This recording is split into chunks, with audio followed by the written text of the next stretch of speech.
Oh, untung. Oke, thank you Olin. Kadang suka orang Ya, sip, nggak denger apa-apa. lagi. Untung depanannya tadi nggak di-record, jadi saya nggak akan ulangin. Ya, jadi saya bukan seorang teolog. Yang kedua, saya tuh cuma orang biasa yang kebetulan saya juga sayang sama Bunda Maria, gitu ya. Saya tuh senang sama Bunda Maria. Jadi saya juga terpanggil gitu untuk membela beliau kalau misalnya namanya beliau tuh dijelek-jelekin terus terang aja gitu ya. Wah, kalau saya nggak ada dasarnya, ya kadang-kadang serba salah juga kan, betul nggak ya? Karena itu saya juga jadi kepengen tahu gitu, sedikit banyak pengen tahu. Karena banyak sekali kekayaan gereja Katolik tuh yang istilahnya bukan diserang sih, tapi lebih kepada dipertanyakan gitu ya. Sehingga kalau Anda dan saya memiliki dasar, setidak-tidaknya memiliki pengetahuan-pengetahuan sederhana gitu, konsep begitu ya. Sehingga Anda dan saya bisa menjawab. Nah, yang saya ingin bagikan hari ini tuh bukan soal iya pasti ada teologinya, tetapi saya ingin mengajak Anda dan saya secara dewasa untuk lebih melihat konsep. Karena dengan Anda dan saya mengerti konsep, Anda dan saya lebih gampang ingat begitu ya. Karena kalau kita bilang ayat kitab suci, for example, itu banyak sekali kan. Contoh deh gini, ini kan di sini kan teman-teman kan pada baca kitab suci 2 bab sehari, betul nggak? Ya, Iya, ya. betul. Keingat semua nggak itu ayat-ayat? Anda udah sampai keluaran bab 40 loh. Iya, Apa hafal itu semua? Kan enggak gitu enggak. kan, betul nggak? Nggak gampang gitu. Nah, cuma kalau Anda mengerti konsep begitu ya, dan ini Selamat yang 1-2. 1-2 pasti tahu, betul betul setuju banget ya. Tapi kalau Anda dan saya mengerti konsep, Anda dan saya bisa lebih gampang inget tuh begitu ya. Dan yang juga ingin saya bagikan di sini adalah yang ingin saya ingatkan adalah eh, tujuan utama daripada mengerti 4 dogma Bunda Maria adalah mengenal dengan tepat dan benar siapa Sang Bunda sehingga Anda dan saya semakin mencintai Yesus. Saya ulangi, mengerti dengan tepat dan benar tentang Ibu Maria gitu dalam konteks gereja Katolik membuat Anda dan saya semakin mencintai Yesus Kristus. Jadi goal utamanya Bapak Ibu Saudara terkasih adalah sampai kepada cinta Anda bertumbuh, berkembang, penuh pengharapan kepada Sang Putranya yaitu siapa? Yesus Kristus. Gitu ya. Kalau nggak atau bahasa kerennya kalau menurut Romo Andang itu adalah ad Jesu per Mariam. Kira-kira begitu. Sampai ke Yesus melalui Sang Bunda.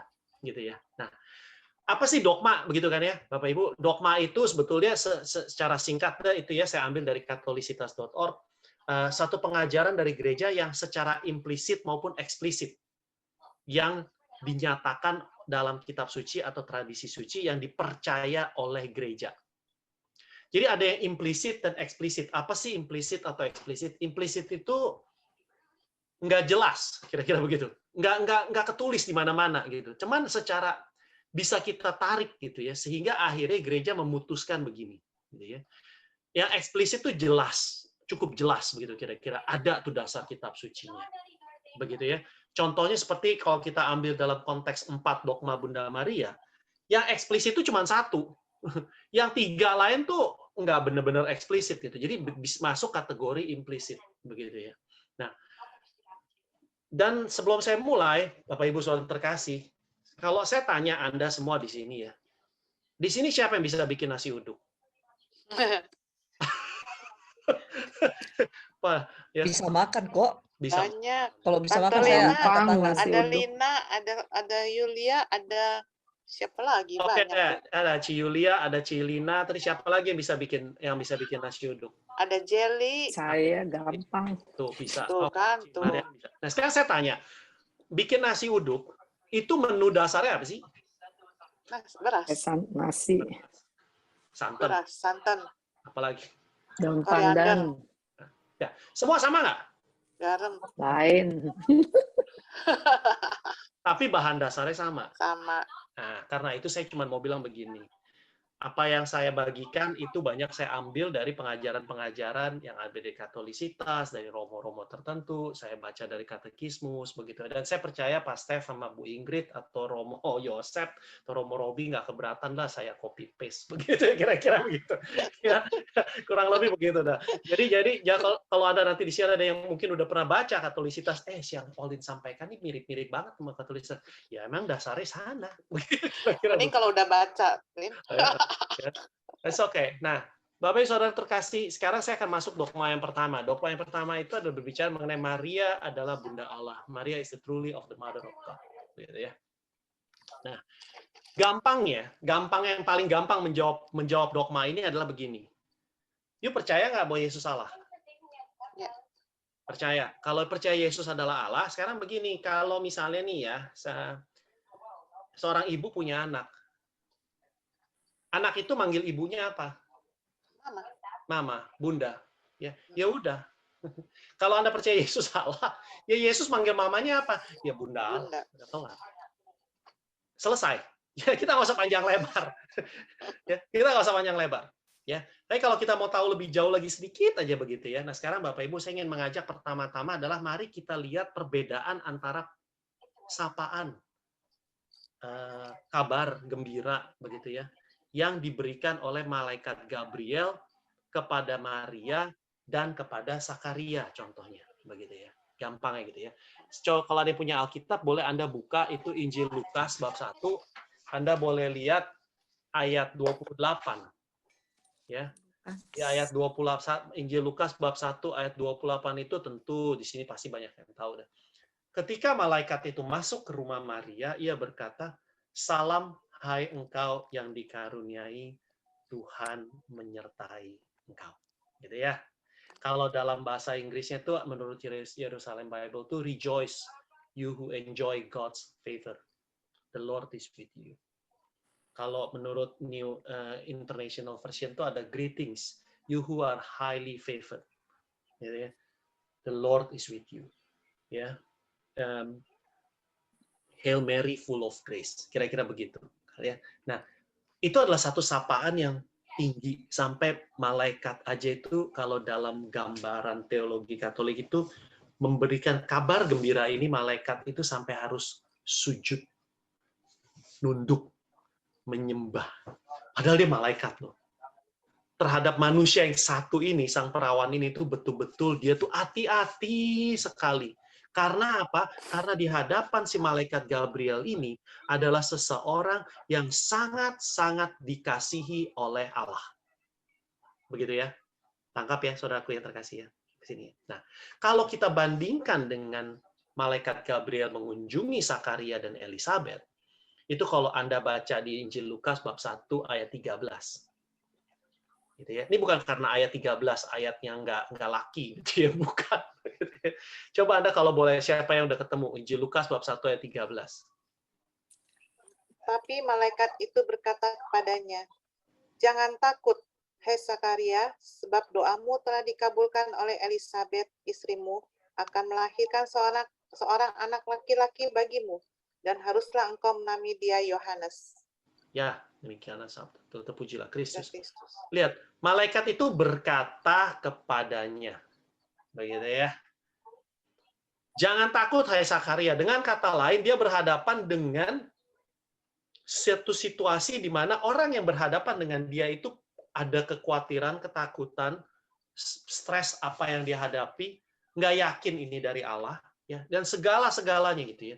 Sehingga akhirnya membuat Sakaria ini agak kaget, bengong terhadap penampakannya, nggak yakin siapa yang di hadapannya, begitu.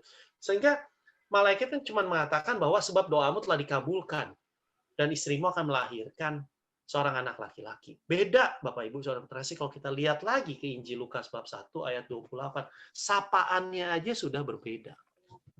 Kalau ditanya kenapa berbeda, jawabannya sederhana.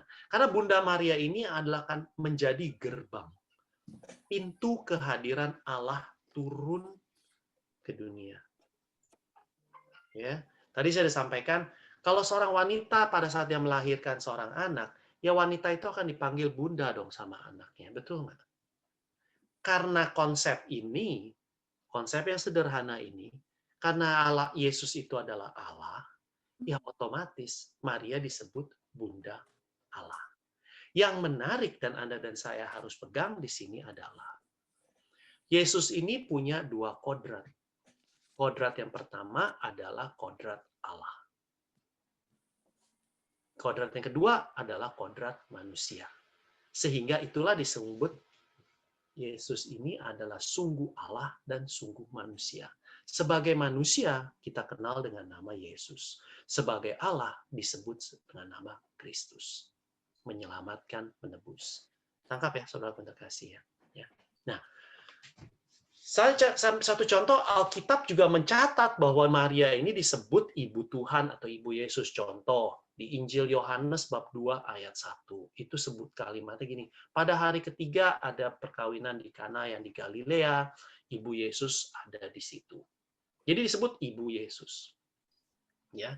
Kalau di Injil Markus atau di Injil Matius, Bapak Ibu Saudara terkasih, pada saat waktu itu ingat aja cerita di mana Yesus sedang mengajar, semuanya pada terpesona, kemudian ya kan, dia mengajar terus semua pada takjub dan akhirnya mereka bertanya-tanya dari mana ya diperoleh semuanya ini. Nah, ingat kan ya bacaan itu ya. Hikmat apa ya yang diberikan pada mukjizat-mukjizat yang demikian bagaimana bisa dilakukan gitu kan. Terus mereka langsung lihat nih bibit bebet bobotnya gitu. Bukankah ya ini anak tukang kayu, anak Maria gitu ya. Nah, satu lagi ada dua. Lucu juga gitu ya karena bapaknya nggak disebut. Bapaknya nggak disebut. Bukankah ia ini tukang kayu, anak Maria, saudara Yakobus, Yosef, dan seterusnya, dan seterusnya. Itu Injil Markus bab 6 ayat 3. Bapaknya nggak disebut, Bapak Ibu. Yang disebut siapa? Maria. Ya. Injil Matius juga demikian. Bukankah ia ini anak tukang kayu? Bukankah ibunya bernama Maria? Lagi-lagi. Jadi dari dua penginjil itu tidak menyinggung soal siapa bapaknya. Tapi disebut adalah anak Maria. Dengan kata lain, Maria jelas bundanya. Ya, sampai sini tangkap. Nah, sekarang saya ajak Anda untuk membuka Injil Anda, Injil Yohanes, untuk menjelaskan mengenai dua kodrat ini. Injil Yohanes bab 1 ayat 1, Bapak Ibu. Coba baca, silakan. Siapa aja yang boleh. Ayat bunyinya apa?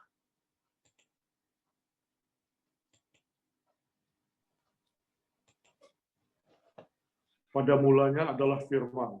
Firman itu bersama-sama dengan Allah dan firman itu adalah Allah. Pada mulanya adalah firman, firman itu bersama dengan Allah. Firman itu adalah Allah, ya. Jelas. Kalau Anda lompat nih Pak Freddy ke ayat 14, Injil Yohanes bab 1 ayat 14, tolong bacain, Pak.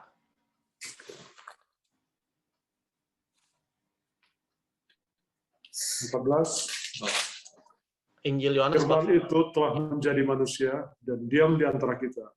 Dan kita telah melihat kemuliaannya, yaitu kemuliaan yang diberikan kepadanya sebagai anak tunggal Bapa, penuh kasih karunia dan kebenaran. Ya, puji Tuhan. Ya, jelas ya. Jadi pertama tadi firman itu awal mulanya adalah firman. Firman itu bersama-sama dengan Allah. Firman itu adalah Allah. Dan firman itu telah menjadi manusia. Dengan kata lain, Allah menjadi manusia. Nah, ini yang disebut dalam kalau yang nama istilahnya dogmas itu apa sih? Pengajaran yang implisit maupun eksplisit. Ini eksplisit gitu ya. Jelas sekali gitu. Bahwa Yesus itu adalah Allah. Karena dia lahir sebagai manusia dalam diri seorang ibu yang hidup di dunia ini, itu sebabnya ya Yesus memiliki dua kodrat. Kodrat Allah dan kodrat kemanusiaan. Yesus sungguh Allah dan dia sungguh manusia. Tangkap ya sampai sini ya Bapak Ibu Saudara terkasih. Nah, sekarang kita bisa menjawab dengan sangat-sangat confident begitu ya, bahwa jelas aja diajarkan kepada Anda dan saya bahwa Maria itu adalah Bunda Allah. Ya, yang nomor ini cukup jelas dan kalau buat saya itu bilang cukup nggak terlalu sulit ngejawabnya kalau ada yang nanya, kenapa ya orang Katolik itu menganggap Bunda Maria itu Bunda Allah? Anda dan saya nggak perlu terlalu panjang lebar ngejawabnya. Kalau secara duniawi kita cukup jelas, anak lu manggil lu apa? Bunda. Ya udah, gitu aja. Tapi awali dengan kata gini, lu percaya nggak Yesus itu Allah? Oh percaya dong. Oke, kalau lu percaya Yesus itu Allah. Nah sekarang kalau misalnya anak lahir dari ibunya, dia panggil ibunya apa? Bunda. Ya udah. Yesus itu siapa? Ya Bunda Allah. Selesai. Tangkap ya saudara terkasih. Nah, saya akan coba ambil aja itu dari Katekismus Gereja Katoliknya. Kalau Anda ada yang punya Katekismus Gereja Katolik atau zaman sekarang gampang, Anda tinggal Google aja Katekismus Gereja Katolik online. Gitu ya. Gampang, lu tinggal buat itu atau nanti akan ketemu tuh situs-situsnya. Salah satunya yang saya suka lihat adalah www.imankatolik.org.id kalau saya nggak salah. Sorry, di sini ada Dani nggak ya tadi? Ada dapat link nggak dari Selfie? Dapat. Boleh coba tolong di-share. Jadi Oke. pada lihat tuh kayak kira-kira website-nya seperti apa. Oke, sebentar ya. Nggak apa-apa. Nanti saya tinggal sebut aja. Coba kalau udah kelihatan bisa saya kasih tahu deh gimana caranya. Sekedar pengetahuan aja saudaraku, ya, dogma itu ada sekitar 250 something, 254 kalau saya tidak salah. Dan mengenai Ibu Maria itu sebetulnya dogmanya itu ada 7 poin. Begitu. Udah sharing. Tapi dirapiin jadi 4. Sudah share? Kok belum kelihatan ya? Ya. Seperti itu tuh saudaraku. Jadi Anda tinggal taruh di tengah-tengah itu tuh. Katekismus Gereja Katolik. Ya, boleh di blow up sedikit, Pak. Saya juga matanya udah jelek nih. Nah, nomor gitu ya. Nomornya itu tinggal Anda isi aja tuh. Nomornya misalnya gitu ya, kita lihat nih ya. Coba Anda buka, Anda sebut, Anda tulis nomor 480. Tulisnya 480, coba buka. Lihat gitu ya. Nah, itu. Kita baca tuh. Yesus Kristus sungguh Allah, sungguh manusia dalam kesatuan pribadi ilahinya. Karena itu ia adalah perantara satu-satunya Allah dan manusia. Nah, ini contohnya. Begitu ya. Nah, terus, kalau Anda mau lihat, karena gini, kalau dogma Ibu Maria itu kebelah-belah. Ada di antara 480 sampai 500. Coba put 480 sampai 507, Pak. Ya, coba lihat. Nah, itu langsung muncul urutan tuh. Kita lihat aja keduanya deh. 481 itu Yesus Kristus memiliki 2 kodrat, yang ilahi yang dan manusia. Keduanya tidak dicampur adukan dengan yang lain, tetapi disatukan dalam pribadi Putra Allah yang satu. Jadi nggak bisa dipisahin tuh. Karena Kristus sungguh Allah, sungguh manusia, ia memiliki akal budi dan seterusnya Anda bisa baca. Ya, di sini juga Anda dan saya berkenalan dengan istilah inkarnasi. Anda bisa lihat tuh di Katekismus nomor 483. Nah, ya, Anda bisa baca tuh. Ya. Nah, yang saya mau ajak Anda lihat di sini dalam konteks mengenai Maria adalah Bunda Allah, coba Anda lihat 495, Pak. Jangan anggap bahwa Olin nih hafal ya saudaraku ya, jangan. Olin ini tahu karena yang nyiapin gitu. Jadi jangan pikir, wah, Olin tuh hebat ya bisa hafal. Kagak, enggak, jangan. 495, dalam Injil Maria dinamakan Bunda Yesus. Gitu kan? Oleh dorongan Roh Kudus, maka sebelum kelahiran putranya, ia sudah dihormati sebagai Bunda Tuhanku.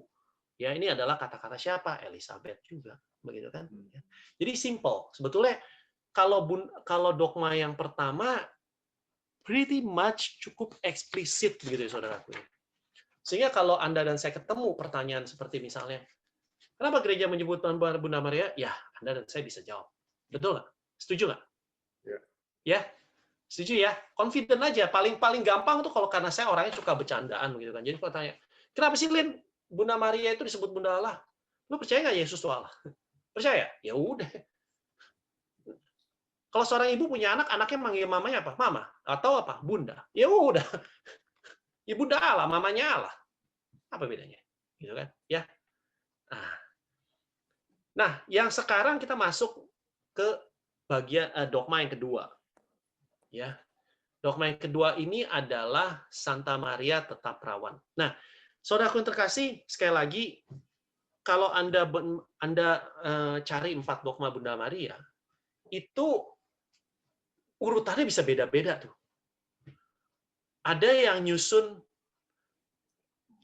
berbeda dengan apa yang saya bagikan pada Anda, gitu ya. Tapi yang pasti nomor 1 sama nomor 4 itu sama. Menarik, saudaraku. Nomor 1 itu pasti disebut Maria Bunda Allah. Kayaknya ini pembukanya gitu. Dan yang terakhir adalah Maria diangkat ke surga. Tapi nomor 2, nomor 3 ini ada kadang-kadang suka ada yang nyebutnya bahasnya mengenai Maria tetap perawan dulu, ada yang nyebutnya Maria tanpa noda gitu ya. Nggak ada yang salah. Nggak ada yang salah gitu ya. Cuman saya bawa Maria tetap perawan terlebih dahulu karena saya menganggap lebih gimana ya, lebih mau mengajak Anda dan saya untuk membuka hati betul-betul untuk melihat konsep. Seperti yang tadi saya bilang, supaya Anda dan saya gampang ingat, gitu ya. Nah, konsep Maria tetap perawan atau dalam bahasa Inggris itu the perpetual virginity of the Blessed Mary. Ini nggak gampang jelasin ya, karena ini benar-benar nggak eksplisit.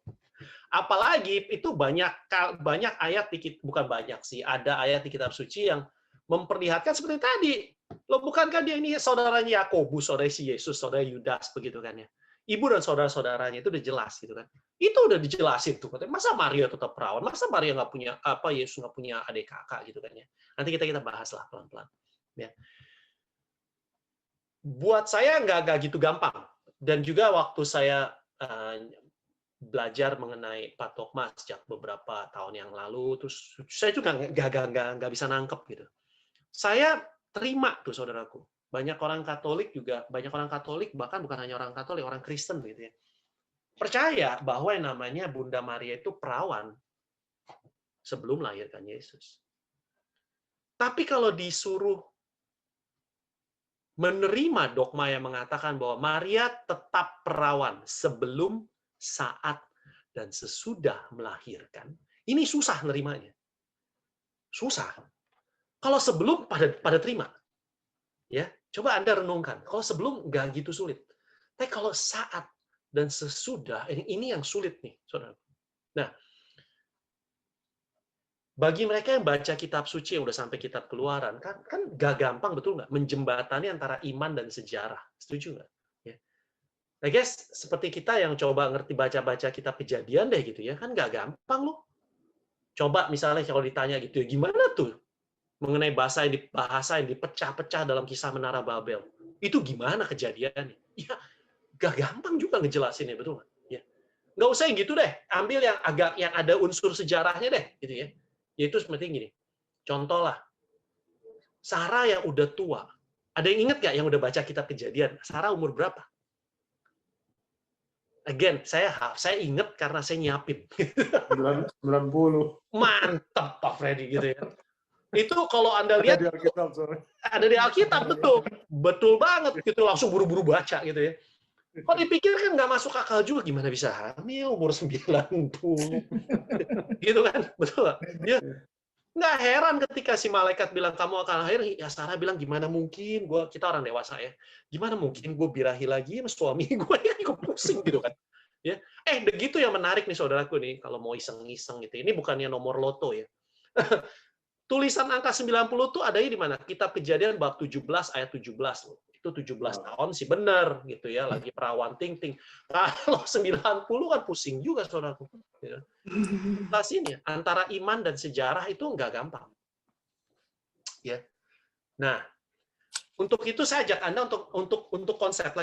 Sekarang gini, imagine gitu ya, Allah mau turun. Allah yang kudus, Allah yang suci tanpa noda, putih bersih salju. Kalau Anda membayangkan Allah itu putih bersih seperti salju gitu ya. Dia mau turun ke dia mau turun ke dunia dalam rupa manusia dengan jalan cara manusia. Gitu ya. Melalui rahim seorang perawan. Tentulah si perawan ini harus kudus, si ibu ini harus kudus. Kudus. Bersih tanpa noda. Nah, saya udah singgung tuh, tanpa noda. Dengan kata lain, ini nanti akan lebih detail, akan saya bahas mengenai dogma yang ketiga. Maria dikandung tanpa noda. Itu juga bakalan bingung tuh. Karena kalau bilang, Maria dikandung tanpa noda. Kalau kita menangkap Maria mengandung tanpa noda, saya sendiri juga doa tuh dulu salah. Saya berpikir Maria mengandung tanpa noda, karena Yesusnya tanpa noda, betul nggak? Ini kalau kita berdoa Maria dikandung tanpa noda, juga susah nangkepnya. Nah, tapi itu nanti deh, itu minggu depan. Jadi saya punya waktu untuk belajar. Kira-kira. Nah, tapi ini kali gini. Jadi, Allah mau turun. Gitu ya. Allah yang kudus mau turun. Berhadapan dengan manusia yang punya dosa asal. Ya, saya nggak akan bahas nih dosa asal karena ini jadi satu tema sendiri begitu ya. Manusia yang berdosa dia mau turun. Berarti dia butuh satu sarana yang luar biasa kudus. Saya ambil contoh, saudaraku, itu kalau Anda baca di kitab Bilangan. Gitu ya. Sorry, bukan kitab Bilangan dulu. Saya ambil contoh kalau Anda baca di kitab Keluaran bab 19. Itu mengenai momen-momen di mana Allah menugaskan Musa untuk melakukan pengudusan bagi umat Israel karena Allah mau turun dalam awan. Kalau Anda baca gitu ya, 19 10 sampai 16 begitu ya. Di situ dikatakan di ayat 10, berfirmanlah Tuhan pada Musa, pergilah kepada bangsa itu, suruhlah mereka menguduskan diri pada hari ini dan besok, dan mereka harus cuci pakaian. Menjelang hari ketiga, mereka harus bersiap-siap, dan seterusnya, dan seterusnya. Dia itu detail. Nah, yang menarik itu adalah ayat ke-15. Kata Musa pada bangsa itu, bersiaplah menjelang hari yang ketiga, dan janganlah kamu bersetubuh dengan perempuan. Dengan kata lain, ada semacam penyangkalan diri, ada semacam pantang. Tujuannya simple, pengudusan. Nah, ini konsepnya. Di mana Allah mau turun, bangsa yang mau menerima itu harus kudus. Tangkap ya, saudaraku ya. Nah, dari sini kita pegang dulu, begitu ya. Nah, sekarang saya ajak Anda melihat Injil Lukas bab 1 ayat 34. Injil Lukas bab 1 ayat 34 itu bunyinya,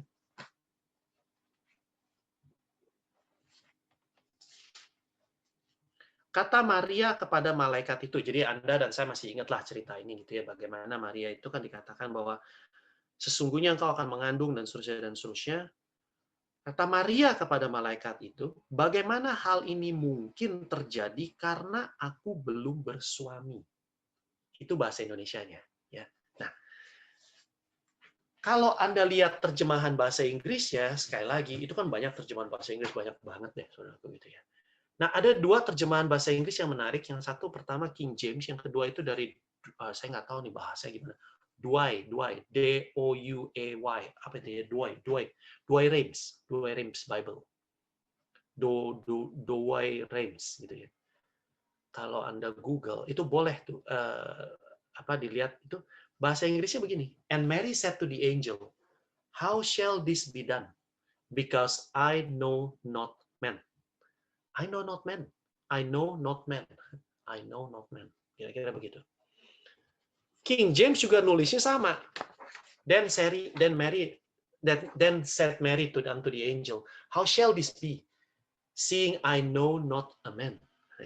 Nah, kalimat ini kalau menurut para bapak gereja, gitu ya.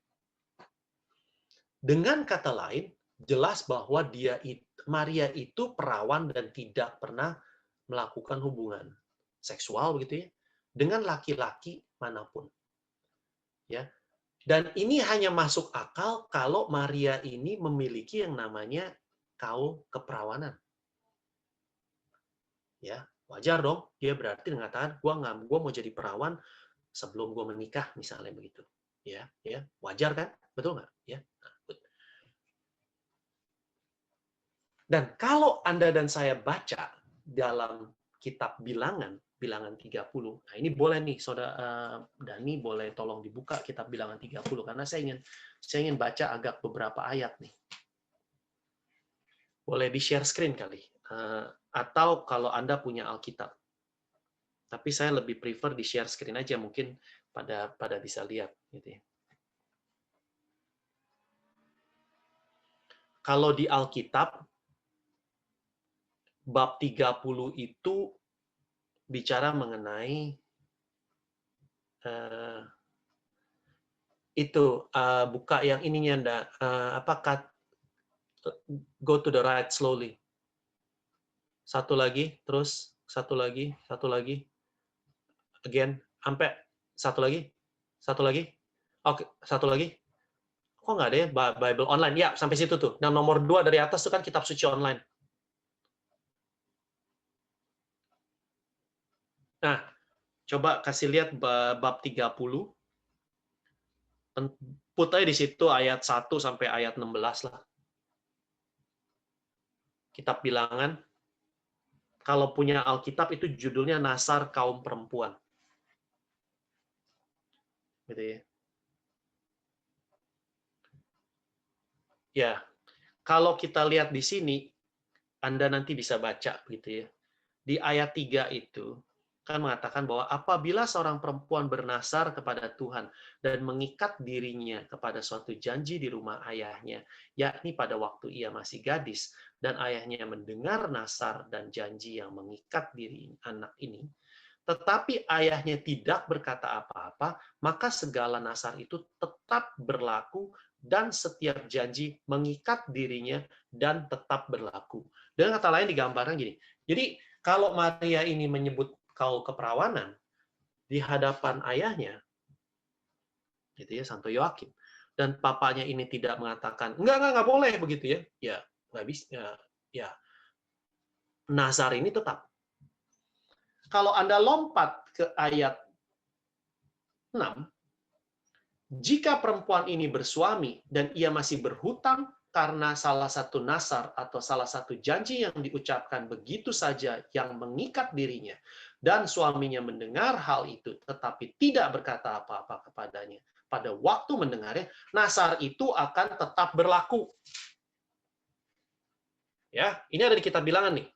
Kita tahu kitab Bilangan ini adalah salah satu dari 5 kitab Taurat Musa yang nanti akan kita kedapatan seorang pengajar yang membuat saya luar biasa, si Pak Bobby itu. Nanti ya boleh tanya nih mengenai ini.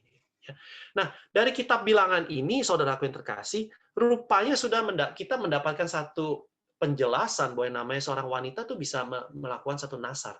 Nah, dari sini gereja Katolik mengambil semacam menarik pengajaran ini dan kemudian percaya bahwa yang namanya Maria, dia itu melakukan yang namanya kaul kekal keperawanan.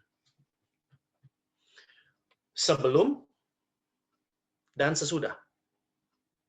Bukan mustahil. Sekarang kalau kita kaitkan dengan Santo Yusuf, again konsep. Saudaraku, ya, kalau kita suruh hafal berat deh, ya. Konsep. Allah mau turun berarti butuh yang kudus. Oke. Kitab Bilangan nyinggung nih soal nasar, ngerti. Berarti Maria ini kalau menurut si terjemahan Inggrisnya I know not man. Oke, berarti dia punya dia bukan mustahil nih menjaga keperawanannya sebelum menikah. Sip. Pada saat dia menerima kabar dari malaikat Gabriel, dia menjaga dong, betul lah. Dia tahu bahwa Roh Kudus datang. Berarti sesuatu yang kudus masuk ke dalam rahimnya dia. Tangkap? Mantap.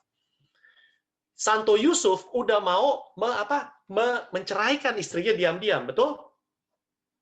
Tapi di dalam mimpi Santo Yusuf itu dimimpikan bahwa jangan, karena Maria ini mengandung dari Roh Kudus. Anakmu ini jadi Mesias. Kalau kita yang tadi doa Santo Yusuf setiap malam, setiap Senin sampai Sabtu, melalui doa Rosario, kan jelas tuh kalimatnya Santo Yusuf, penjaga. Ya. Kalau Santo Yusuf percaya mimpinya itu adalah karunia Allah berbicara, berarti dia tahu dong siapa yang di hadapan dia. Dia tahu, berarti kan Santo Yusuf ini orang yang betul-betul respect akan kehadiran Allah. Tangkap saudaraku. Sehingga dari sinilah gereja Katolik percaya bahwa Santo Yusuf menghormati keperawanan Bunda Maria, sehingga dia juga menjaga keperawanannya dia sebagai seorang suami. Ini pengajaran gereja Katolik.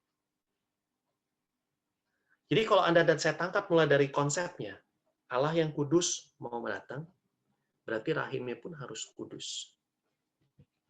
Kitab Keluaran bab 19 sudah ada semacam pemberitahuan, sudah ada namanya praktek-praktek untuk penyangkalan diri, menjaga kekudusan begitu ya dengan tidak berhubungan seks.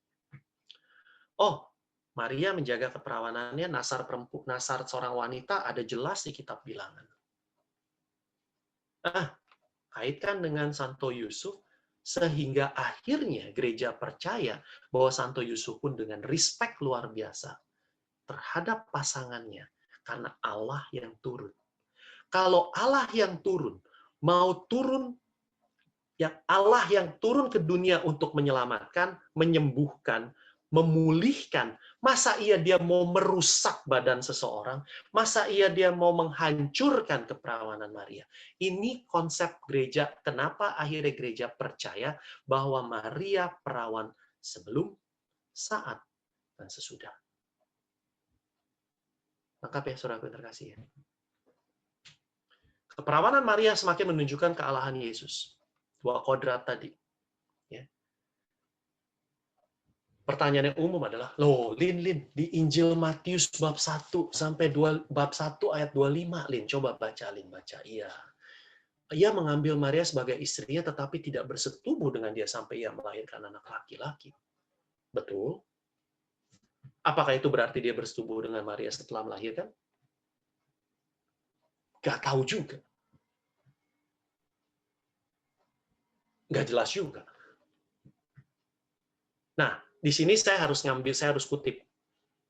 Waktu saya persiapkan bahan ini, saya juga udah baca gitu ya dari beberapa literatur. Salah satu yang menarik adalah ada kata dari kata Yunani-nya itu adalah heos. Heos itu sampai. Jadi kata di Matius ini sampai melahirkan anak laki-laki itu berapa pakai kata Yunani-nya tuh heos istilahnya. Heos ini dalam bahasa Yunani tidak mensyaratkan adanya perubahan kondisi setelah sesuatu itu terjadi. Dengan kata lain, tidak bisa dengan gampang sekali kita mengartikan bahwa berarti setelah itu ya mereka berhubungan. Nggak bisa juga, gitu. Karena tidak ada, jadi artinya tuh tidak menjelaskan secara eksplisit bahwa akan terjadi perubahan. Gitu. Tetapi yang kalau buat saya pada saat saya makin baca, makin ngedalami, awalnya juga terus terang saudaraku, saya juga nggak bisa nangkep karena bukan jelek gitu ya. Saya pernah baca satu buku saudaraku, di mana satu buku ini juga dapat imprimatur dari gereja dari uskup tertentu gitu ya. Jadi pokoknya ada imprimatur, ada nihil obstat yang mengatakan, kan suami istri wajar dong mereka melakukan hubungan badan setelah menikah, betul nggak? Ya, nggak, memang wajar, nggak ada masalah, nggak salah kok, begitu. Ya. Tetapi pertanyaannya, apakah kemudian sampai harus kita beranggapan bahwa Ibu Maria punya anak lain selain Yesus? Nggak juga. Kenapa? Karena ia memang disebut saudara, tapi saudara di sini kita nggak tahu, karena waktu dulu tuh konteksnya tuh dalam orang Yahudi tuh siapa juga disebut saudara. Kalau dari satu kampung nyebutnya saudara. Gitu. Nomor 2, juga yang menarik adalah ketika di kayu salib, Yesus kan berkata kepada Yohanes, Yohanes, nih ibumu ya, ibu ini anakmu.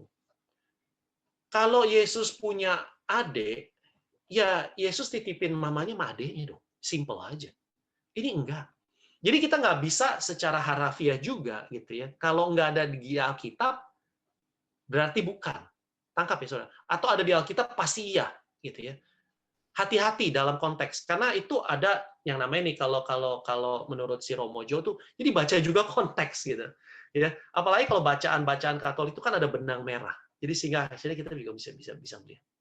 Nah, kembali ke keperawanan Maria ini, dogma ini adalah gereja Katolik percaya kalau Allah mau turun itu rahimnya harus kudus. Perjanjian Lama sudah juga menjelaskan di kitab Keluaran, contohnya kalau 19 tadi, kalau Allah mau turun, dia udah ngasih tahu Musa, juga ada tuh praktek-praktek yang namanya penyangkalan diri. Kitab Bilangan juga menulis bahwa yang namanya nasar seorang perempuan itu bisa sah. Sehingga akhirnya gereja sampai kepada satu pemahaman bahwa yang namanya Ibu Maria ini itu perawan sebelum, saat, kan dia melahirkan. Ya. Tapi kan Yesus itu datang ke dunia untuk memulihkan, menyembuhkan, menyempurnakan, menyelamatkan. Masa dia mau merusak? Apa dia nggak mau jaga? Dia pasti jaga ini semua. Itu konsepnya. Sesudahnya, jadi sebelum, saat, dan sesudah. Ini dia. Kalau nasar seorang wanita mengatakan, kalau jika perempuan itu bersuami dan ia masih berhutang karena salah satu nasar, atau salah satu janji yang diucapkan begitu saja yang mengikat dirinya, dan suaminya mendengar tentang hal itu, tidak berkata apa-apa pada waktu mendengarnya, nasar itu akan tetap berlaku dan janji yang mengikat dirinya akan tetap berlaku. Dari sana, saudaraku, kalau kita tangkap konsepnya si Santo Yosef gitu ya, suaminya Maria, kalau dia adalah seorang yang percaya Allah hatinya, itu discernment-nya tingkat tinggi, saudaraku. Siapa di sini yang nggak pernah ngimpi? Pasti semua sering ngimpi. Tapi gimana kita bisa bedain antara mimpi ini bertanda atau nggak gampang. Nah sekarang kalau sampai Santo Yusuf dengan begitu telek-telek, apalagi nggak ngawinin perawan yang udah hamil, itu nggak gampang loh. Apalagi ngomong hamil dari Roh Kudus, gila kali. Nggak gampang, saudaraku. Coba imagine gitu ya. Nggak gampang. Tapi kalau dia percaya, dan saya ngebayangin begitu ya, dalam perjalanan kan hamilnya Maria kan 9 bulan kayak manusia, Maria ngejelasin dong, ngobrol, Santo Yusuf juga ngobrol, apalagi secara tradisi kan Santo Yusuf ini kan nemenin Maria ketemu Zakaria, dan Elizabeth begitu kan ya, nunggu sampai kelahiran Yohanes loh, dikatakan di Injil Lukas itu pada bulan yang ke-6 dia kunjungin dan tinggal di sana 3 bulan ya, berarti kan sampai dia ngelahirin, gampangnya begitu. Kan sering ngobrol pasti kan. Akhirnya lama-lama Santo Yosef mengerti. Jadi di Injil Matius bab 1 ayat 25 mengatakan tidak bersetubuh sampai ia melahirkan. Selama itu bukan mustahil Santo Yosef akhirnya mengerti bahwa inilah jalannya Allah untuk menyelamatkan bangsa Yahudi, bangsa pilihan. Apakah aku akan merusak kekudusan Allah? I don't think so, saudaraku. Ini konsepnya. Tangkap ya, Bapak Ibu Saudara kasih. Ya, sehingga saya bisa mengerti secara pribadi waktu saya baca lagi, gitu ya. Saya jadi makin mencintai Santo Yosef terus terang. Tadinya saya jarang-jarang bisa mencintai Santo Yosef, tapi udah belakangan baru ngerti ini orang luar biasa loh. Saya ngebayangin ini orang jago loh ngejaga kekudusannya. Dia tidak hanya respect terhadap pasangannya, tapi juga dia respect terhadap hadirnya Allah. Ya. Luar biasa sekali, saudaraku. Dan kalau secara tradisi para bapak gereja, ini saya ambilnya yang dari Santo Agustinus. Ya, Santo Agustinus itu menulis gitu ya, dengan kuasa Roh Kudus yang sama, Yesus lahir tanpa merusak keperawanan Bunda Maria, seperti halnya setelah kebangkitan. Kalau kita lihat di Injil Yohanes bab 20:26 kan, para muridnya berdoa, Yesus bisa masuk begitu aja kan, padahal pintu kekunci, betul nggak? Ya. Dengan kata lain, ya, ini memberikan gambaran bahwa ini ya misteri Allah. Gitu. Ya memang nggak disebut. Nah ini dia dogma. Dogma itu apa? Ada yang implisit, ada yang eksplisit. Ada yang eksplisit ya, Maria Bunda Allah, cukup eksplisit, saudaraku. Tapi ini yang kedua, Maria tetap perawan sebelum, saat, dan sesudah. Nah, ini nggak eksplisit nih. Ini implisit. Tapi sekali lagi konsep.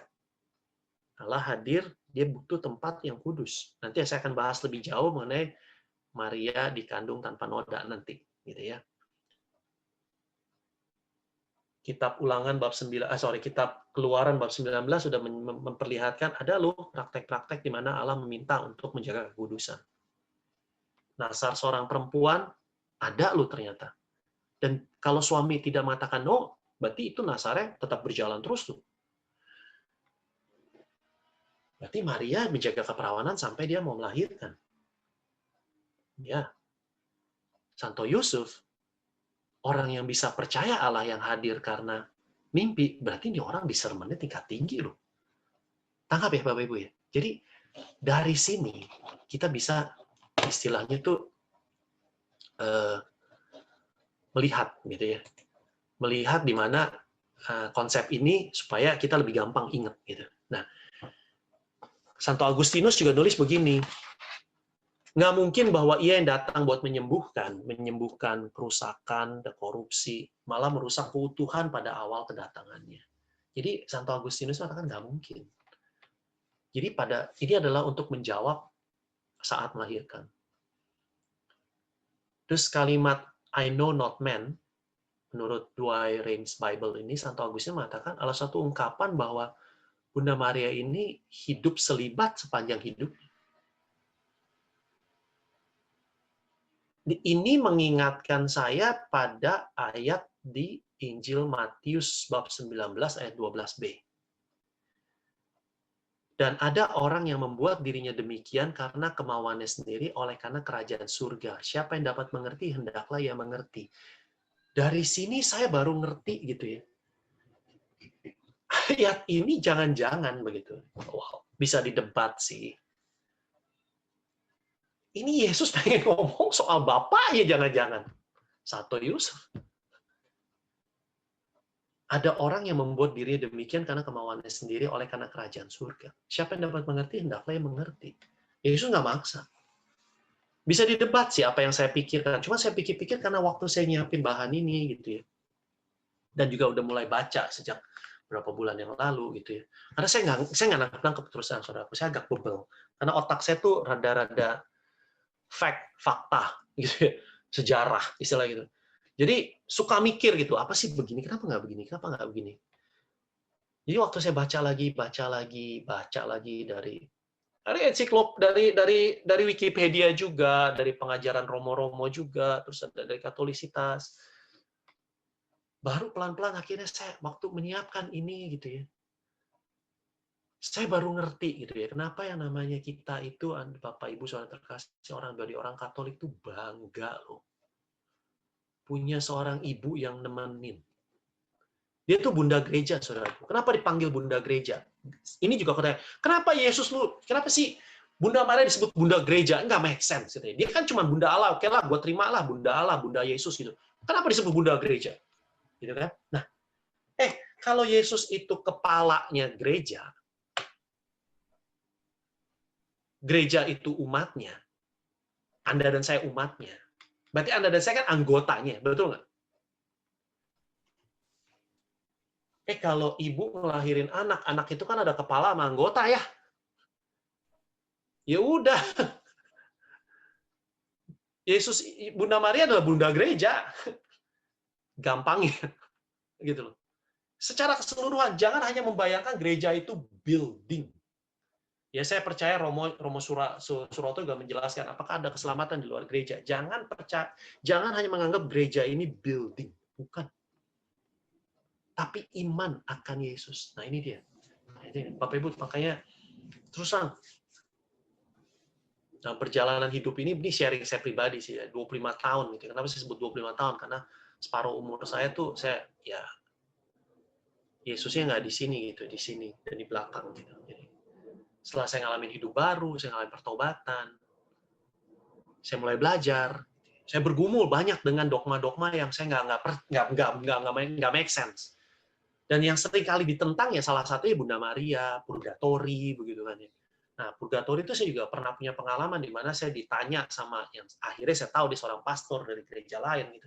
Di pesawat, yang saya pernah sering kali cerita gitu kan. Di mana waktu dia tanya gitu, saya nggak bisa jawab. Udah Inggrisnya saya berantakan. Waktu jalan dari Jakarta ke Sydney gitu, udah ngantuk, nggak bisa tidur semalaman. Dia tanya pagi-pagi udah mau mendarat. Kenapa gereja Katolik percaya penyucian sebagai mana tuh buktinya gitu? Karena dia hanya betul-betul ngambil ayat-ayat tertentu sehingga pada saat dia menjelaskan, lihat tuh contohnya si Lazarus bangkit langsung di pangkuan Abraham. Mana purgatorinya? Ya benar juga kan, betul nggak saudaraku? Ya kan?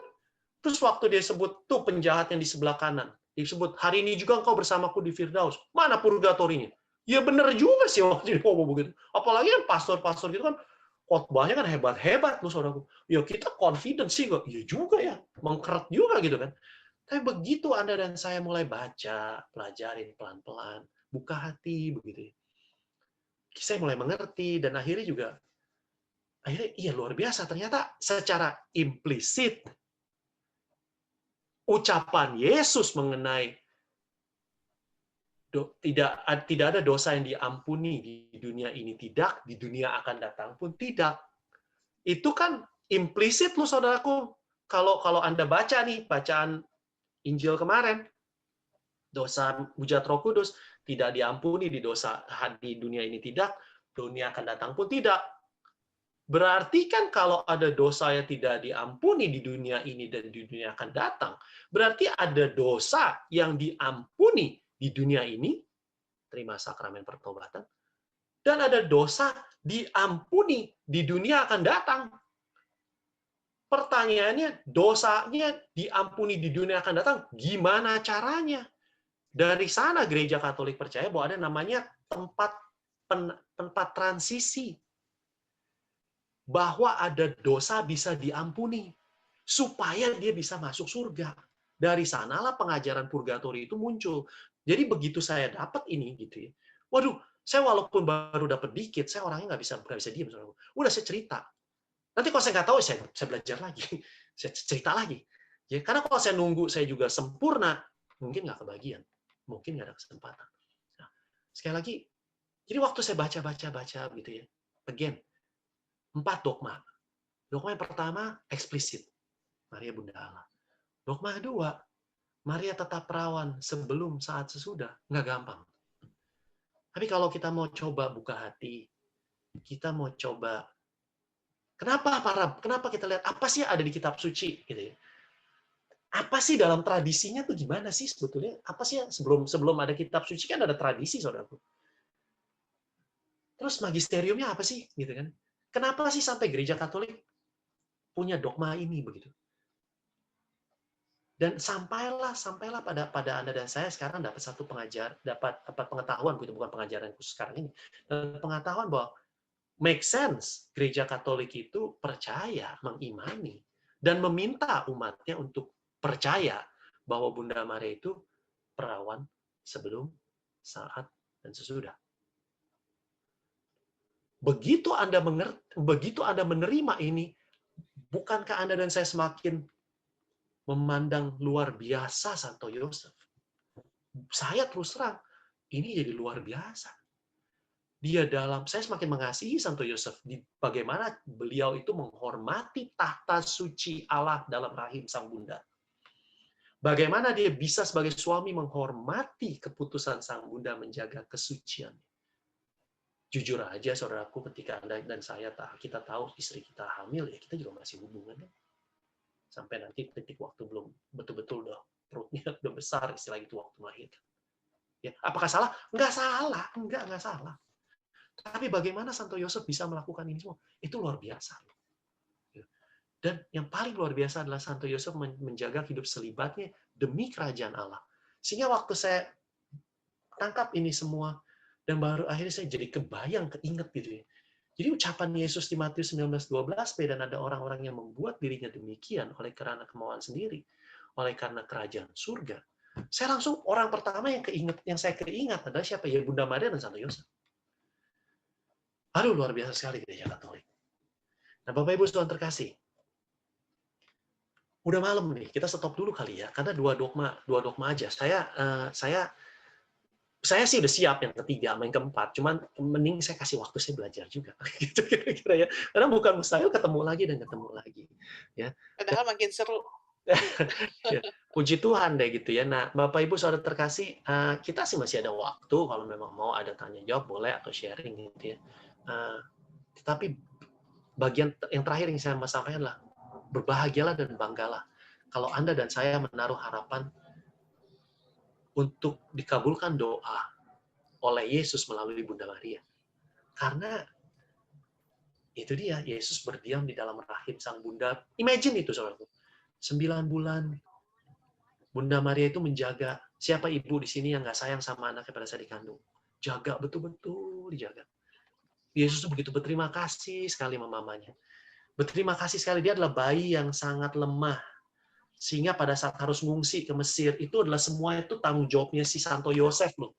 Karena Bunda Maria juga nggak tahu, itu ada pembunuhan bayi, mesti kabur segala macam, nggak tahu. Yang tahu siapa? Yosef. Sehingga dia dikasih tahu, lu kabur. Pergi. Itu makanya discernment Santo Yosef itu betul-betul tinggi. Ya, dan Yesus tuh tergantung daripada Santo Yosef. Karena Santo Yosef ambil keputusannya tepat, Anda dan saya selamat. Boleh dong kita sebut begitu? Betul nggak? Ya kan? Karena Santo Yosef ngambil keputusan yang tepat, Yesus tumbuh besar, Anda dan saya ditebus. Ya, luar biasa sekali. Itu dulu kali ya yang saya bisa bagikan. Tuhan memberkati. Silakan saya kembalikan. Thank you, Olin. Padahal lagi seru-serunya ya, tapi waktu sudah menunjukkan habis jam 10. Jika ada yang mau bertanya, silahkan. Masih ada waktu, barang 10 menit.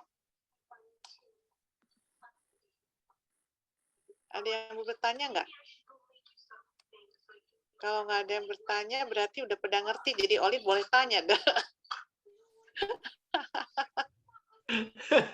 Enggak lah. Tapi juga saya memang juga expect nggak akan ada yang nanya, karena saya percaya Anda yang hadir di sini karena saking cintanya sama Bunda Maria juga mungkin udah sering dengar gitu ya pengajaran mengenai 4 dogma. Bukan berarti bahwa ada yang lebih pinter, ada yang lebih enggak, bukan. Tetapi marilah kita belajar supaya Anda dan saya gampang ingat ya belajar coba konsep. Itu yang saya ingin sampaikan gitu. Belajar aja sebagai kita coba cari konsepnya gitu. Nggak harus terlalu banyak yang hafal ayat, katekismus, dogma begitu persis kalimatnya nggak perlu. Tapi kalau Anda dan saya menangkap satu konsep seperti tadi purgatori gitu ya, konsep gitu ya. Anda dan saya bisa menjawab. Buat orang yang memang kepengen tahu gitu. Bukan buat debat gitu ya. Karena kalau orang udah debat percuma juga lah, buat apa juga kita hadapin. Gitu. Iya. Ci Julia kalau boleh tanya sama Pak Ya, Olin. silakan Ci. Ya. Olin aja. Oh, Olin, iya. Saya mau nanya. Dulu waktu saya ini berhubungan sama Bunda Maria. Waktu saya kecil dulu, itu di lingkungan kami itu kalau nggak salah itu ada kayak kita tuh rame-rame pergi ke suatu tempat, saya lupa di mana, pokoknya di Jawa Tengah gitu. Terus dia bilang ada penampakan Bunda Maria. Nah, di penampakan itu malam-malam, jadi kita berdoa dan segala macam. Dan jadi ceritanya itu kayak ada pegunungan gitu ya. Terus ada lampu apa segala macam gitu. Jadi sebetulnya tuh saya masih tanda tanya sih, apakah itu benar Bunda Maria? Karena satu, kalau misalkan Bunda Maria, memang Bunda Maria menentukan waktu dan maksudnya kayak tanggal, waktu dan jamnya itu memangnya Bunda Maria melakukan appointment gitu loh. Is question mark kan. Terus waktu kita saya waktu itu masih kecil. Terus waktu kita melihat, oh ya itu Bunda semua pada berdoa gitu kan. Terus di sebelah saya itu ada sumur. Dan sumur itu tuh kan ditutupin. Nah kebetulan ada yang injak di atas itu. Kejeblos lah dia. Nah waktu dia kejeblos, terus saya pikir, kalau udah ada Bunda Maria di sini, kenapa Bunda Maria nggak bantu ya? Gitu. Jadi itu mungkin pertanyaan anak kecil seperti, kalau misalkan, if there's kayak the more powerful God there, kenapa nggak nolong anak ini? Kenapa tidak istilahnya ya seenggak-enggaknya itu kayu yang nutupin sumur itu kuat lah gitu loh. Masa ini jeblos gitu loh. Jadi kita semuanya jadi berbagi gitu. Ada yang berdoa, ada yang menolong orang ini apa segala macam. Jadi bukannya saya menunjuk ini cuma dijadiin sebagai bidang apa gimana atau sesuatu yang untuk memperkuatkan iman kita. Cuman kalau misalkan tujuannya untuk memperkuat iman kita, tapi kalau itu sebagai buatan saja, berarti kan itu melabuhi gitu loh. Iya. Dan itu itu pada saat itu semuanya dibagi skapulir. Skapulir putih. Nah, dari situ pokoknya kalau kita terutama bulan Oktober kan di lingkungan kita kan pasti kan pakai apa namanya doa rosarianya kan dari rumah ke rumah gitu toh. Kalau di Jakarta gitu kan. Terus kalau malam tuh mami saya dulu pasti itu pakai skapulir, terus dia rosario. Sebetulnya sih mungkin itu pada kepercayaan ya, maksudnya tuh dari kecil pun ya mungkin ya seperti ini. Kalau saya lihat tuh kalau kita berdoa dijawab apa nggak dijawab ya menguji kesetiaan juga sih. Tapi saya tetap masih berpikir gitu loh, maksudnya tuh apakah itu benar gitu kan. Jadi pertanyaannya apakah penampakan itu benar atau enggak gitu ya? Iya. Dan kenapa kalau misalkan tidak benar, kenapa mereka melakukan itu? Baik. Kalau Anda tanya ke saya apakah penampakan itu benar atau enggak, saya juga nggak tahu. Saya nggak bisa jawab. Tapi pernah dengar nggak, Pauline? Dengar banyak. Oke. Dan saya orangnya agak hierarki juga. Jangan Anda pikir bahwa begitu banyak penampakan-penampakan yang katanya sering ada di sana sini gitu ya, itu berarti semua diakui oleh Gereja Katolik. Gereja Katolik itu pertama-tama tuh paling gereja yang menurut saya paling tradisional banget, kolot banget, lama banget yang namanya untuk mengakui bahwa satu penampakan itu adalah benar penampakan. Yang saya tahu. Fatima diakui. Dan ada beberapa lain yang belum diakui, saya lupa. Saya nggak tahu, ada satu yang cukup terkenal, tapi juga gereja sampai sekarang belum mengakui itu. Bahwa itu adalah benar penampakan Bunda Maria. Fatima diakui. Gitu ya. Nomor 2, cara ngujinya itu adalah dari buah roh yang Anda dan saya alami. Bu Molita. Kalau Anda dan saya mengimani bahwa ini adalah dari Tuhan, gitu ya, dari Allah. Anda dan saya sebagai pribadi akan merasakan satu sukacita dan kedamaian sendiri. Kalau kita buka Galatia 5 mengenai buah roh, itu ada yang namanya kasih, sukacita, damai sejahtera, dan seterusnya. Kalau 9 buah roh ini muncul di dalam hidup Anda dan saya, sehingga membuat Anda dan saya semakin mendekatkan diri kepada Tuhan Yesus melalui peristiwa ini, imani bahwa ini berasal daripada Tuhan. Dan khususnya untuk penampakan-penampakan ini, itu adalah membawa berkat bukan hanya untuk pribadi kita sendiri, tetapi sebagai membawa berkat bagi sekeliling daripada tempat itu berada. Gitu. Seperti di Fatima. Gitu ya. Orang-orang di sekitarnya itu terberkati dengan adanya 3 anak ini. Gitu. Dengan doa mereka dan seterusnya. Nah, dan saya percaya tempat yang Ibu kunjungi ini belum dapat pengesahan dari Gereja Katolik. Bukan, tapi di lingkungan seperti lingkungan, kayak lingkungan tempat orang-orang berdoa Katolik sih, Pak. Ya, oke. Enggak, begini. Bukan berarti itu bukan berarti pasti tidak benar. Ya.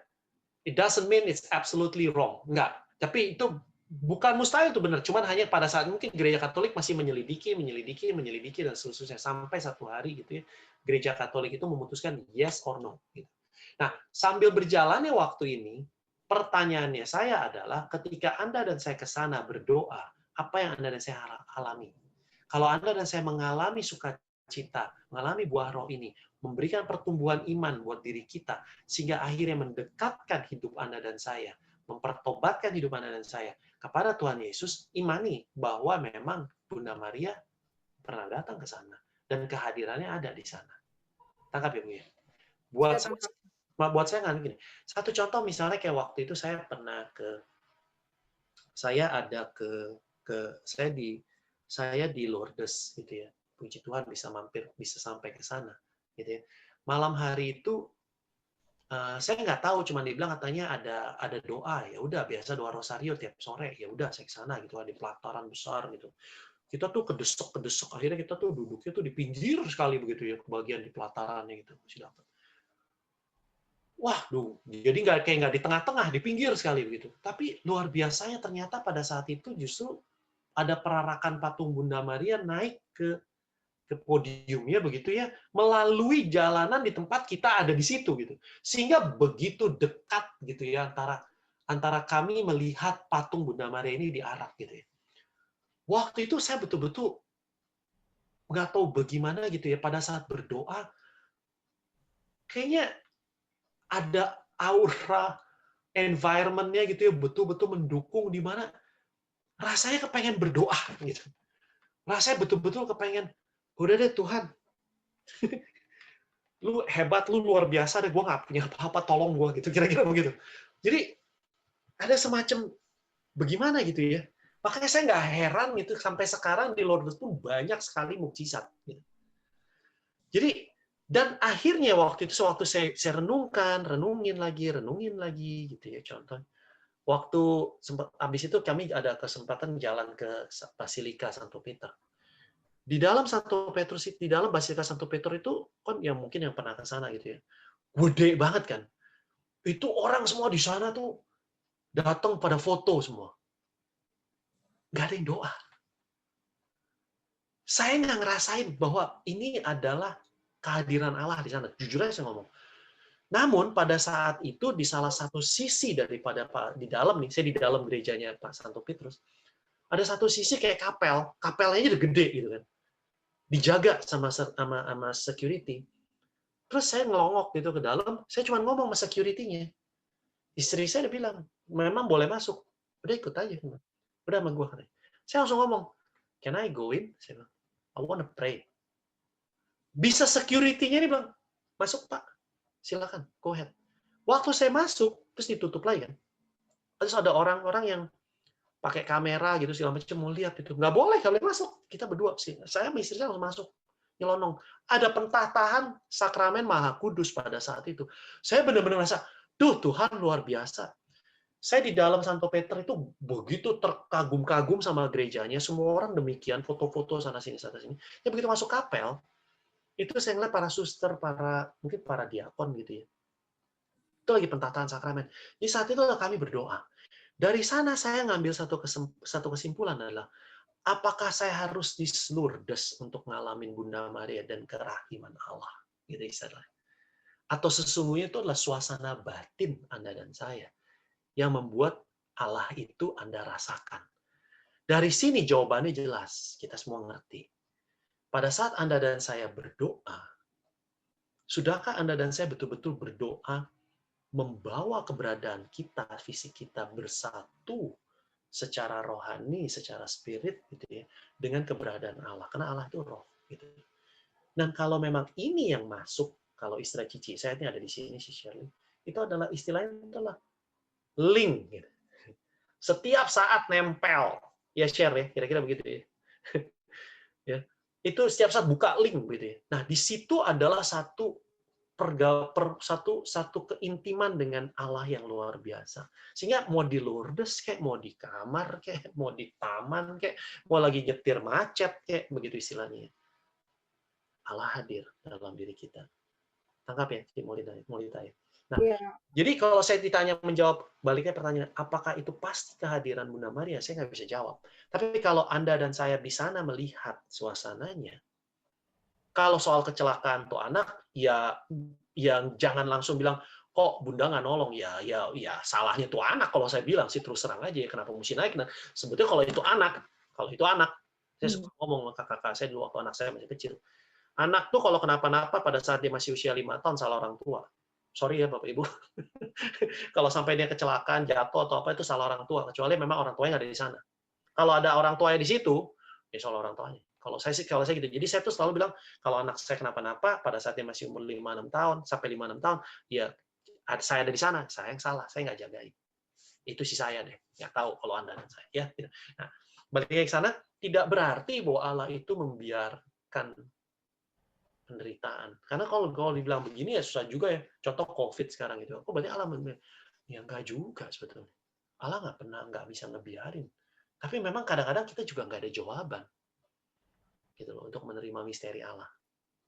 Ya, semoga membantu ya. Terima kasih. Thank you. Boleh Olin tahu? mau nanya lagi nih, satu lagi nih. Boleh, Bro. Apakah litani Santa Maria itu merupakan apa penjelasan dari dogma tadi yang bilang Bunda Maria dan Bunda tetap perawan? Ya, ya. Oke. Nah, ngejawab ini ya, litani ini kan adalah doa gitu ya, Bro ya. Ya, kan.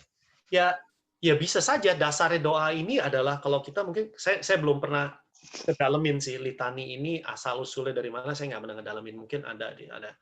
Saya sangat percaya bahwa yang namanya litani ini kalau sampai akhirnya gereja istilahnya itu mengizinkan litani ini dibagikan gitu ya. Ini pasti ada dasarnya yang larinya dari yang namanya 3 hal tadi. Ada yang namanya bagian dari kitab sucinya sehingga seperti Magnificat Maria gitu ya. Itu kan dari Lukas. Ada yang namanya dari tradisi-tradisi di mana yang nggak pernah tertulis di kitab suci tapi sebetulnya para bapak gereja atau para rasul sendiri istilahnya doanya begitu gitu. Dan ya akhirnya gereja memutuskan gitu ya, di magisterium ya gitu kan, dia memutuskan oke, inilah dogmanya ya. Kemudian penjelasan detailnya itu ada di katekismus begitu ya, dan kemudian penjelasan lebih istilahnya harafiahnya itu lebih merakyatnya gitu buat Anda dan saya gampang gitu ya inilah doa litani. Jadi buat saya absolutely gitu loh. Dan kalau kita kaitkan lagi dengan Santo Yusuf, litani Santo Yusuf yang amat murni ini dikaitkan dengan perawan tadi kan ya. Nah makanya itu dia tuh tambah kita jadi kadang-kadang jadi gini ya waktu ya saya setuju sekali, thank you bro. Yusuf murni apa gitu kan, kalau kita pikir gitu kan. Jadi waktu saya nyiapin juga pikir oh bener-bener kali sorry ya OMG gitu. Oh my God, dalam arti bukannya jelek, tapi ya Tuhan, luar biasa banget kan. Ada loh orang yang begini, gitu kan.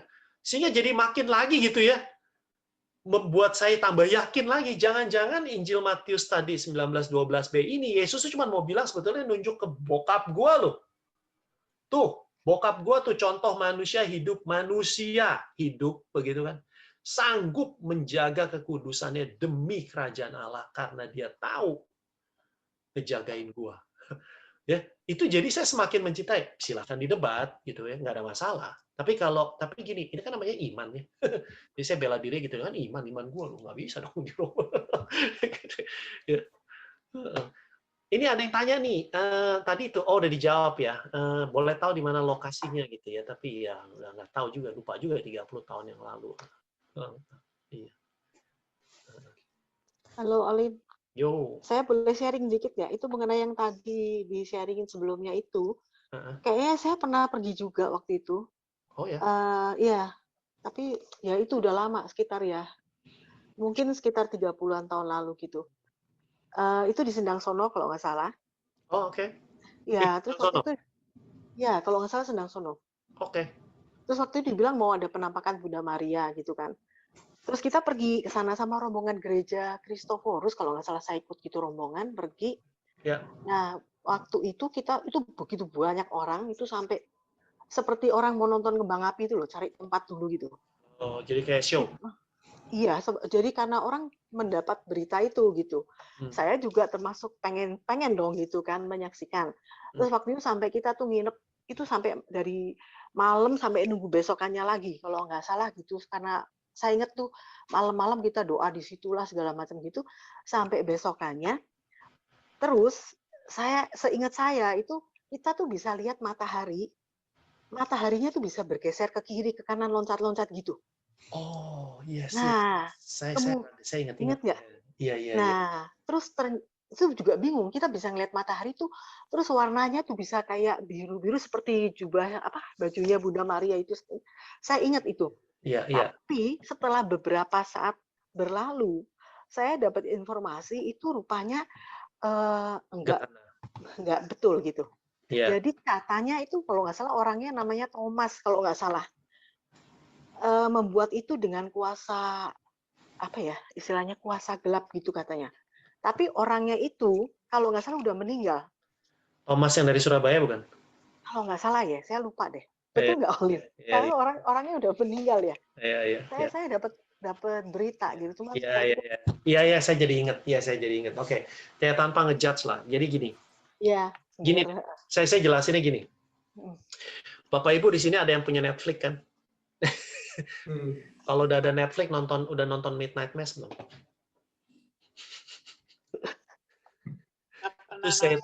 Itu seri. Ya, pernah. No. Nah, udah nonton. I was watching it last night. Udah finish belum? Kalau enggak, ini saya kasih spoiler. Baru mau nonton. Ya, if you watch Netflix itu ada satu series namanya Midnight Mass. Iya, aneh ya itu film. Itu film tuh jadi gini, kalau Anda nonton jangan anggap itu gereja Katolik ya. Iya, benar. Tapi itu anggap aja entertainment. But ada bagian-bagian yang menarik, sebatas begini. Sebatas banyak sekali ayat dibacain. Ayat firman Tuhan dibacain secara benar loh, benar. Itu ayatnya betul. Ya, namanya ayat kitab suci ya benar. Yang kenapa saya bilang spoiler gini, karena kalau kita lihat Midnight Mass itu seakan-akan mukjizat, tapi pada saat akhir sekali di film itu, di series itu ketahuan, ketika si iblisnya dikalahkan, itu orang yang tadinya pikir mukjizat, dia kembali ke normal. Jadi seakan-akan mukjizat itu hilang. Nah, ini yang buat saya menarik. Kalau kita mau bicara jadi gini, ada poin-poin yang bagus, tapi jangan anggap itu gereja Katolik seperti itu, tolong, gitu ya. Jadi sebagai entertain, tapi ada bagian yang menarik, di mana menerima hosting, menerima kurban, ekaristi, terus dia bisa jalan, mukjizat gitu ya, luar biasa. Mungkin ya itu terjadi, mungkin. Iblis powerful nggak? Iblis powerful, dia sanggup. Taunya dari mana? Ini dari iblis atau enggak? Nah, pas di akhir yang saya senang Midnight Mass ini adalah pada saat si iblis itu dikalahkan, kebenaran dibukakan bahwa itu bukan dari Allah, bukan malaikat gitu ya, bukan malaikat Allah. Yang lumpuh, yang tadinya sembuh jadi lumpuh lagi. Sehingga dia filmnya bagus, saudaraku. Sehingga dari sana buat saya adalah oke, tidak ada yang kekal kalau itu bukan dari Allah. Ah, ini boleh kita ambil. Ini bagus, gitu ya. Ini bagus. Jadi kalau saya ngomong begini membuat Anda pengen nonton ya, minta maaf deh. Jadi pada buka Netflix lagi habis. Semalam saya nonton Olin baru separuh belum habis. Oh, bagus, makin lama makin seru. Seru ya. Tapi jangan dihabisin, jangan pikir wah mukjizat ini gitu, bukan. Kalau saya waktu nonton langsung tahu, lah lu gimana sih ya? Jelas-jelas setan kok dianggap malaikat. Nah, discernment-nya salah. Discernment-nya salah gitu. Nah, dari sini juga bagus kita bilang, nah, discernment-nya salah. Nah, nggak heran kalau kita mau tarik lagi, nggak heran Zakaria waktu dikunjungi Gabriel, dia bingung siapa nih. Tapi Maria, karena salamnya itu yang luar biasa, nah ini dia langsung tahu, depan gue nih siapa. Ini juga berarti kita langsung dapet tuh kalau ngomongin Maria nggak ada habisnya deh. Betul. Iya. Saya paling itu kok hanya mau sharing sedikit begini. Gimana sebenarnya dengan ikut ini, saya pun makin yakin ya. Mungkin bukan saya pribadi, mungkin kita orang yang Katolik di sini makin yakin. Karena dulu sering saya ditanya sama teman-teman Protestan begitu tuh.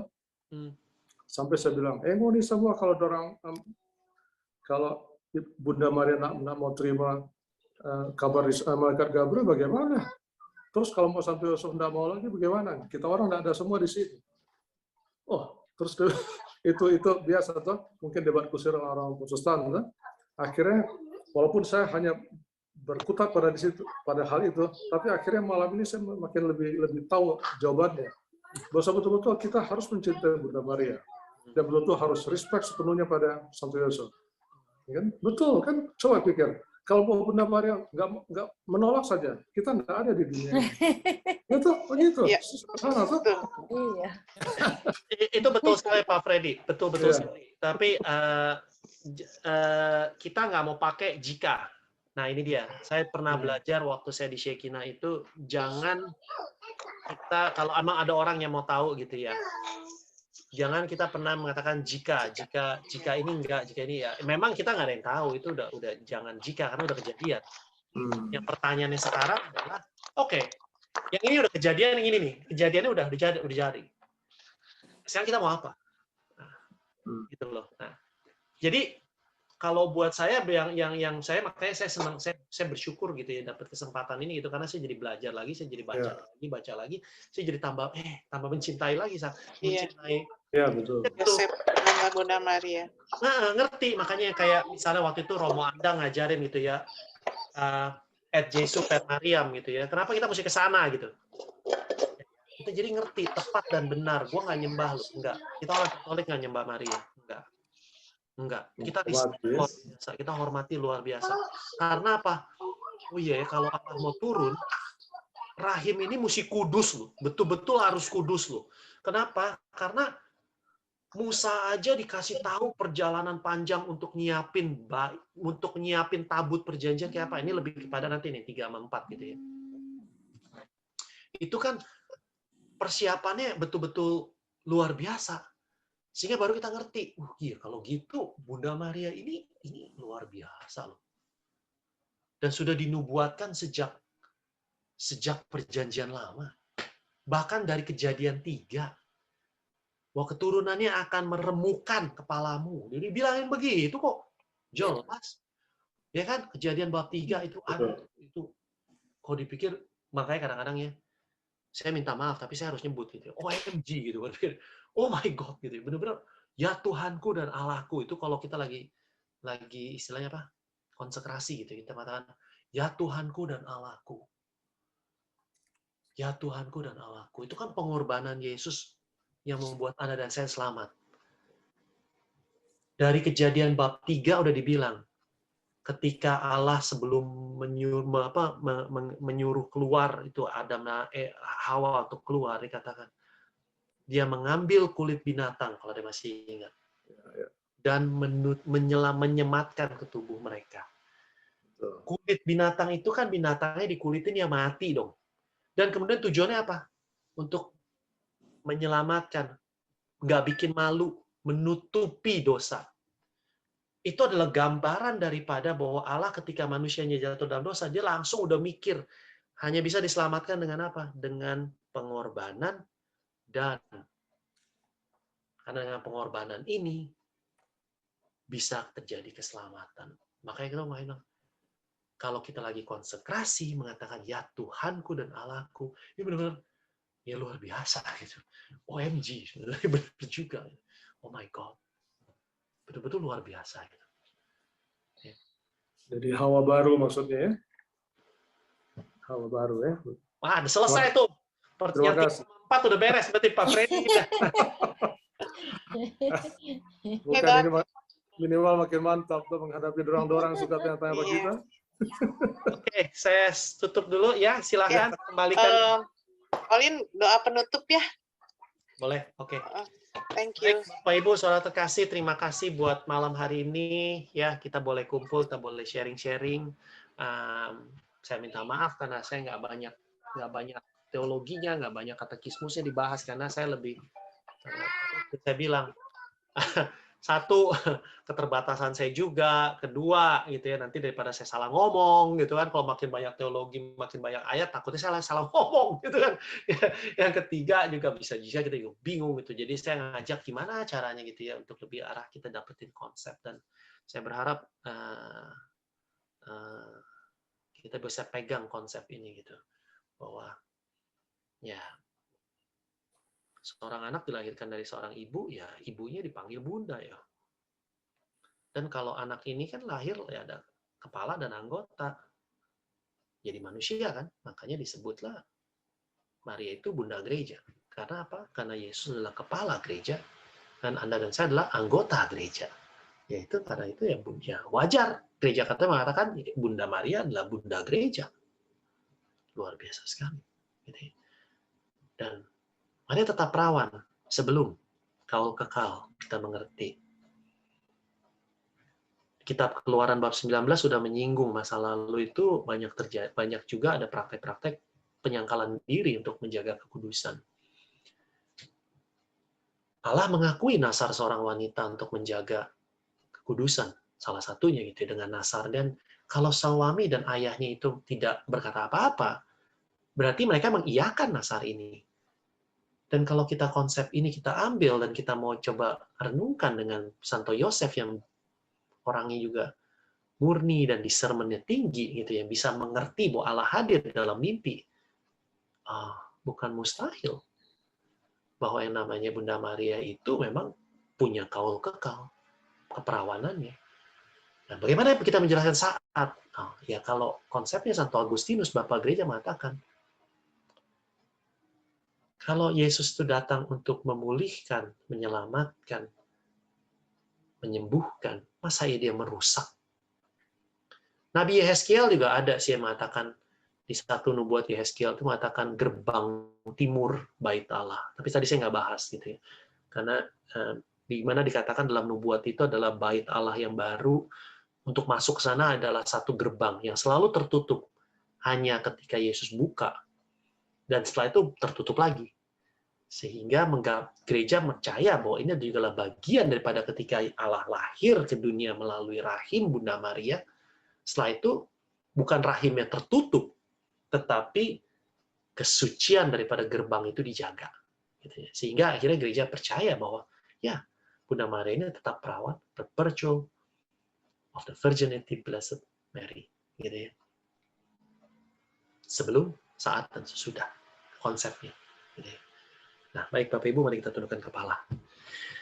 Allah Bapa dalam surga, Allah yang kami kenal, kami sembah dalam nama Yesus, kami mengucap syukur kepadamu Tuhan, untuk semua berkat-Mu, semua anugerah-Mu, dan tangan kasih-Mu yang telah Kau limpahkan.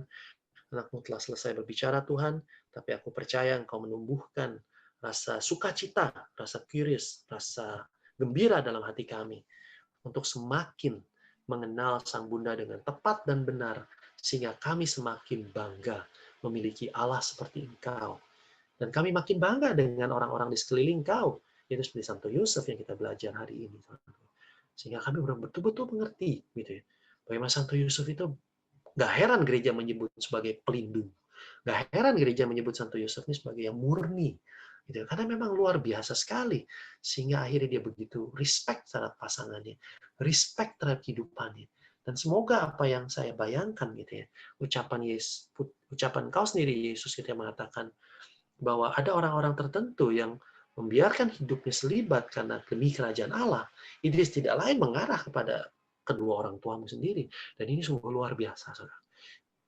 Ya Yesus, sungguh bangga kami memiliki Allah seperti itu. Sehingga saya semakin mengerti bahwa mengenal Bundamu dengan tepat dan benar, mengenal para Santo Santa, mengenal Santo Yusuf ayahmu dengan tepat dan benar, kami semakin bangga akan Engkau. Terima kasih ya Tuhan Yesus. Terima kasih ya Roh Kudus.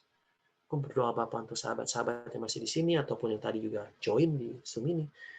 Bapa, temani kami melalui malam hari ini, istirahatkan kami, jaga kami agar kami boleh beristirahat dengan tenang, dan kumpulkan kami kembali dalam pertemuan-pertemuan berikutnya, dan kami juga boleh belajar lagi mengenai dua dogma yang lain, yaitu Maria dikandung tanpa noda dan Maria diangkat ke surga pada hari Sabtu depan.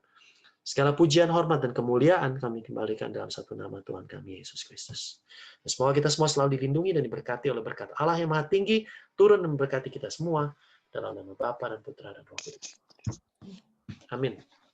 Thank you, Olin. Seru ya, Olin. Kalau diterusin bisa jam 12 malam. Iya. Terima kasih, mantap. Thank you semuanya ya. Thank you, Olin. Olin, thank you, Ci. Thank you semua. Thank you ya. Ketemu lagi hari Senin Thank you. dan sama Olin Sabtu depan. Thank you, Olin. Thank you, Olin. Thank you, Olin. Thank you, Julia. Thank you, bye. Good night. God bless. God Thank bless you. God bless Thank you, too. Julia. Sama-sama.